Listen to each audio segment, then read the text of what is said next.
यवतमाळच्या राळेगावमधल्या तरुणींच्या कथित बेपत्ता प्रकरणात आता दुसरी ऑडिओ क्लिप समोर आली आहे। विशेष म्हणजे तपासात सहकार्य न करणाऱ्या तरुणीचीच ही दुसरी ऑडिओ क्लिप असल्याची माहिती आहे। या ऑडिओ क्लिपमध्ये झालेल्या संभाषणादरम्यान महिला आणि तरुणींची विक्री बनावट आधार कार्डद्वारे होत असल्याची धक्कादायक कबुली या ऑडिओ क्लिपमध्ये आरोपी देतोय। विशेष म्हणजे या ऑडिओ क्लिपमध्ये संभाषण करणाऱ्यांनी अनेक एजंटच्या नावांचाही उल्लेख केलाय।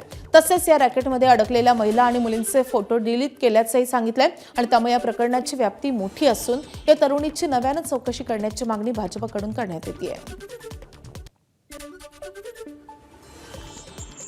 माझ्यातले फोटो होते, मी बोलले डिलीट करत असतो। हो का? अशी केस गीस काही झाली तर माईवाली अशी म्हणजे पोलिसाच्या आता मागं अहमदाबादवाले पोलीस घेऊन येणार होते घरी। असं काही माहित झालं कारण की मला 18 वर्ष पूर्ण होऊन आहे ना।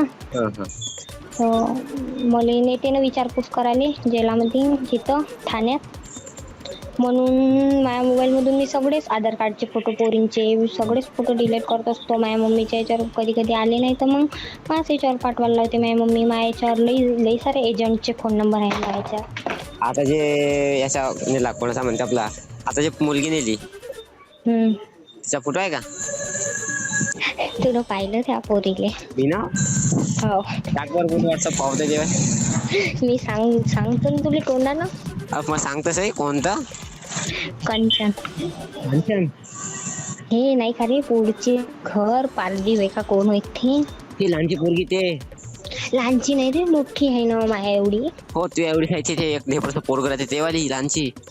हो हो, ढेबरसा पोर आहे आणि ते तिचा नवरा आहे, तिले नेलं सांगू नको कोणाले। बापरे, तेच म्हणे खुदून माझी मम्मी काही तिले नेलं नाही। तुझा फोटो घेऊन आहे का? माझ्या मोबाईल मध्ये फोटो होते, मी डिलीट केले। मी असे आलतू फालतूचे फोटो ठेवत नसतो। हो का?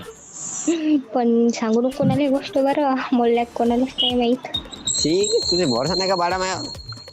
नाही, भरोसाची गोष्ट आहे, तुला सांगू रे मी कोणाला अशा गोष्टी सांगत नाही। नाही मम्मी फसते बा म्हणून। बरोबर आहे। असं म्हणजे किती वर्षाची? एबीपी माझा, उघडा डोळे बघा नीट।